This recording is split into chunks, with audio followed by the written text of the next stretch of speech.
آپ کو معلوم ہے کہ ماہ ربیع الاول کا آغاز ہو چکا ہے۔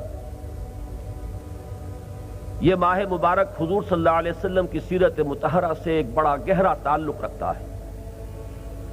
حضور کی ولادت باسعادت بھی اسی ماہ مبارک میں ہوئی، اگرچہ تاریخ کے بارے میں اختلاف ہے۔ حضور کا انتقال بھی اس ماہ مبارک میں ہوا، اور وہ متفق علیہ تاریخ ہے 12 ربیع الاول اصل میں حضور کا یوم وفات ہے، اور اکثر محققین کی رائے یہ ہے کہ آپ کا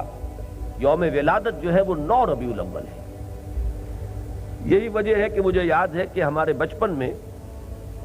اس دن کو جو لوگ کچھ تھوڑا بہت مناتے بھی تھے تو 12 وفات کے نام سے در حقیقت یہ نام یاد کیا جاتا تھا۔ حضور صلی اللہ علیہ وسلم کی وفات کا دن ہے، کچھ کھانا پکا کر کچھ غریبوں کو مساکین کو کھلانا،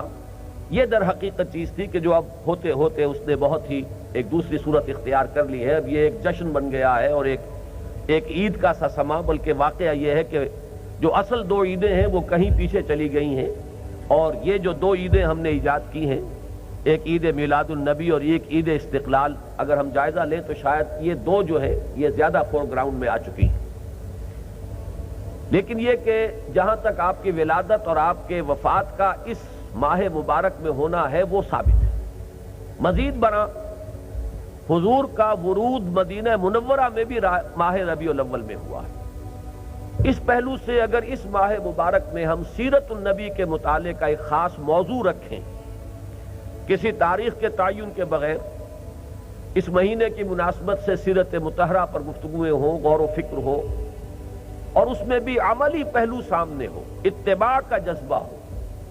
سمجھنا سمجھانا اس لیے ہو کہ اس پر عمل کرنا ہے، تو یقیناً یہ چیز ہمارے لیے بہت مفید ہوگی اور ہمارے بہت سے امراض کا شاید اس سے مداوع ہو سکے۔